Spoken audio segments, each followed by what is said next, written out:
Another new video of Learn with भावना। अभी one of the subscriber ने 2 more question request किए हैं, तो अब अभी वन बाय वन आपको उनकी इंपॉर्टेंट वीडियोस मिल जाएगी। एंड अगर आपने इंपॉर्टेंट वीडियोस देखनी है फॉर MPA 016, तो आपको एक फोल्डर का लिंक मिल जाएगा। You can find out all videos in that one folder, ताकि आप कोई भी क्वेश्चन की वीडियो मिस ना करो। राइट, अब स्टार्ट करते हैं हम अपना क्वेश्चन। हमें बात करनी है features of 73rd constitutional amendment act CAA। ना जो 73rd कॉन्स्टिट्यूशनल अमेंडमेंट एक्ट था वो 1992 में आया था, जिसने कि रिफॉर्म लाए थे इंडिया की गवर्नेंस सिस्टम में, जिसने इंस्टीट्यूशनलाइज किया था पंचायती राज इंस्टीट्यूशंस को और एम्पावर किया था रूरल लोकल सेल्फ गवर्नेंस को। इससे हमें सोशियोलॉजिकल प्रिंसिपल्स ऑफ पार्टिसिपेशन देखने को मिलता है एट लोकल लेवल, इक्विटी और ग्रास रूट डेमोक्रेसी, जिसने एड्रेस किया था issues of social stratification, exclusion and marginalisation.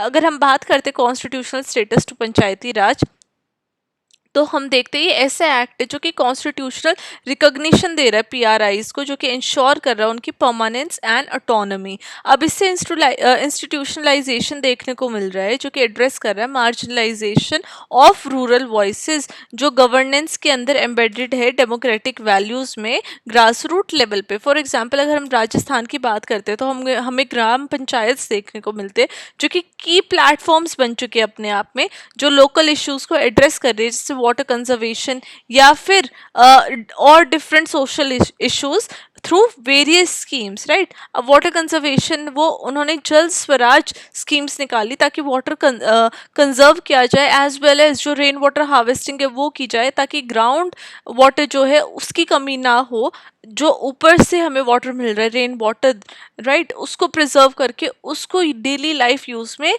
लाया जाए। सेकंड देख लेते हैं, 3 टायर स्ट्रक्चर है ये, जहाँ पे ग्राम पंचायत विलेज लेवल पे है, पंचायत समिति ब्लॉक लेवल पे एंड जिला परिषद डिस्ट्रिक्ट लेवल पे। अब ये जो स्ट्रक्चर है इसने गवर्नेंस को डिसेंट्रलाइज किया है, ताकि जो इश्यूज है वो अप्रोप्रिएट लेवल पे सॉल्व हो सके एट अ बेटर पेस। अब सोशियोलॉजिकली इससे हमें सेंट्रलाइजेशन ऑफ पावर जो इशू था उसको कहीं ना कहीं काउंटर पार्ट किया है, जहाँ पे सब्सिडियरिटी और लोकल एम्पावरमेंट हमें देखने को मिली है through different spheres, through different tyres, जहाँ पे जो पावर है वो डिफरेंटली डिवाइड हो चुके हैं। एग्जाम्पल, अगर आप केरला की बात करते हो तो डिसेंट्रलाइज मॉडल हमें देखने को मिलता है, जो फैसिलिटेट कर रहा है पार्टिसिपेटरी प्लानिंग को, जिससे हमें बेटर हेल्थ केयर आउटकम्स देखने को मिल रहे हैं। कोविड-19 पेंडेमिक के द्वारा भी आपने देखा था। राइट, फॉर एग्जाम्पल, अब नाउ रिजर्वेशन मार्जिनलाइज ग्रुप के लिए जो एक्ट है उसने रिजर्व की SC ST और वुमेन के लिए सीट विद इन PRIs। अब इस स्टेप से पॉलिटिकल रिप्रेजेंटेशन एनहांस हुई। हिस्टोरिकली जो कि मार्जिनलाइज ग्रुप्स को नहीं मिल रही थी, सोशल इक्विटी देखने को मिली, और जो मार्जिनलाइज ग्रुप्स को एक्सक्लूड कर दिया था डिसीजन मेकिंग से, उनका इंक्लूजन देखने को मिला। एग्जाम्पल, बिहार में अब वुमेन लीडर्स देखने को मिल रहे हैं जो आगे आके सैनिटेशन और एजुकेशन जैसे इश्यूज के ऊपर बात कर रही है। इससे हमें एक जेंडर डायनामिक्स जो थे रूरल गवर्नेंस में, उससे एक शिफ्ट हमें देखने को मिल रहा है, जहाँ पे अब वुमेन का भी इन्वॉल्वमेंट देखने को मिल रहा है within decision making powers. वहीं पे gram sabha as a decision making body आ गई है। अब इस एक्ट ने ग्राम सभा को एम्पावर किया foundational institution as a foundational institution, जो कि पार्टिसिपेटरी डेमोक्रेसी के लिए बहुत ज़्यादा ज़रूरी है। विलेजर्स कलेक्टिवली डिसाइड कर पा रहे थे डेवलपमेंट प्रायोरिटीज़ के ऊपर, और पंचायत एक्टिविटीज़ को स्क्रूटनाइज करके कलेक्टिव अकाउंटेबिलिटी देखा जा रहा था डिसीजंस की तरफ। फॉर एग्जाम्पल, अगर आप मध्य प्रदेश की बात करते हैं तो ग्राम सभा अब एक्टिवली पार्टिसिपेट कर रही है, जहाँ पे फॉरेस्ट राइट एक्ट की इम्प्लीमेंटेशन देखने को मिल रही है, जो कि रिक्लेम कर रही है कि जो कम्युनिटी के राइट्स है वो फॉरेस्ट रिसोर्सेज पे होने चाहिए, डिफॉरेस्ट्रेशन या फॉरेस्ट रिसोर्सेज का एक्सप्लॉयटेशन नहीं होना चाहिए।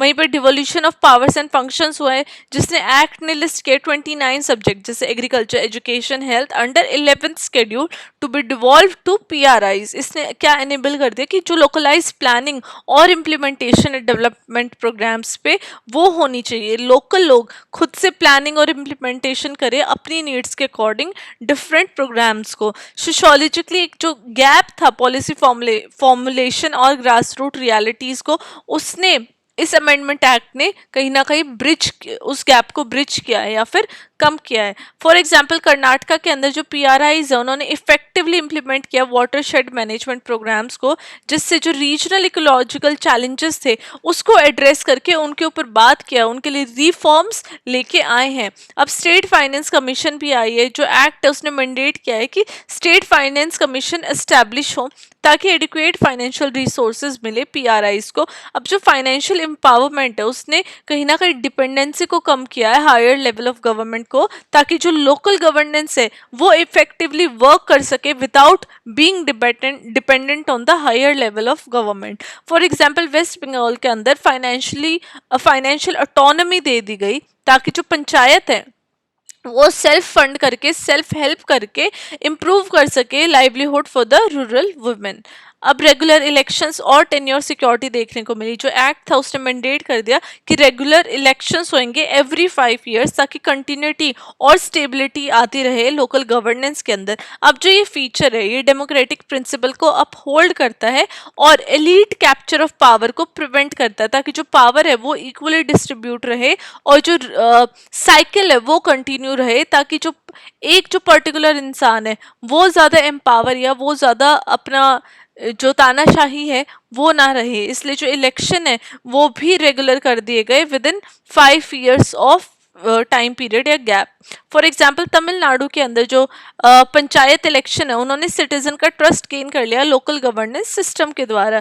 अब सोशियोलॉजिकल इम्प्लीकेशन देखें तो पार्टिसिपेशन एंड इंक्लूजन देखने को मिला है, जहाँ पे जो एम्पावरिंग मार्जिनलाइज ग्रुप देखा गया है। इस एक्ट ने एड्रेस किया है सिस्टमैटिक इनइक्वालिटीज को और सोशल मोबिलिटी को भी फॉस्टर किया है, एनहांस किया है। एम्पावरमेंट देखी गई है रूरल कम्युनिटीज की, जहाँ पे डिसेंट्रलाइज गवर्नेंस ने रूरल पॉपुलेशन को एनेबल किया ताकि वो अपनी एजेंसी असर्ट करे डिसीजन मेकिंग प्रोसेसेस में। वहीं पे जेंडर इक्वालिटी देखने को मिलती है, जहाँ पे विमेन रिजर्वेशन ने पेट्रियार्कल नॉर्म्स को चैलेंज किया है और लीडरशिप रोल्स और भी ज़्यादा देखने को मिले हैं विमेन के। सोशल अकाउंटेबिलिटी, जहाँ पे जो ग्राम सभा है वो एक टूल की तरह वर्क करे कलेक्टिव एक्शन की और अकाउंटेबिलिटी की, जिसने री एनफोर्स किया कि जो कमिटी कहीजन है, जो लोग एकजुट है वो आए और उस पर वर्क करे। अब लास्ट में हमारी कंक्लूजन आ जाएगी। कंक्लूजन आपको हर आंसर के बाद लिखनी है। कंक्लूजन में मैंने मेंशन किया कि जब हम 73rd कॉन्स्टिट्यूशनल अमेंडमेंट एक्ट के बारे में बात करते हैं तो ये सिर्फ गवर्नेंस रिफॉर्म की तरह एक्ट नहीं आया था, लेकिन इसने सोशियोलॉजिकली काफ़ी ज़्यादा इंटरवेंशन किया है ताकि डेमोक्रेटाइज कर सके पावर को और इंक्लूसिव डेवलपमेंट को प्रमोट कर सके within rural areas as well, within marginalize communities as well. दो हमने इसके फीचर्स की बात की, लेकिन ये स्ट्रक्चरल इनइक्वालिटीज़ को एड्रेस कर रहा है रूरल इंडिया में, जहाँ पे एक प्लेटफॉर्म क्रिएट कर रहा है पार्टिसिपेटरी एंड इक्विटेबल गवर्नेंस के लिए, राइट। तो ये हमारा आंसर था 73rd कॉन्स्टिट्यूशनल अमेंडमेंट एक्ट के ऊपर। आई होप आप लोगों को आंसर समझ में आया होगा। आई ट्राइड माई बेस्ट कि मैं इजी लैंग्वेज में आपको आंसर प्रोवाइड करूं एंड इजी लैंग्वेज में आपको आंसर एक्सप्लेन करूं, ताकि आपको अंडरस्टैंड करने में कोई प्रॉब्लम ना आए एंड लॉन्ग टर्म के लिए for your exam as well आपको याद रहे। और अगर ये क्वेश्चन आता है एग्जाम में तो आप इसको अच्छे से राइट कर सकते हैं। इसके बाद एक और क्वेश्चन आएगा, वो भी सब्सक्राइबर ने, वन ऑफ द स्टूडेंट ने मुझे कमेंट किया था। So one more question to go. Till then study well, study hard, and all the very best for your exam.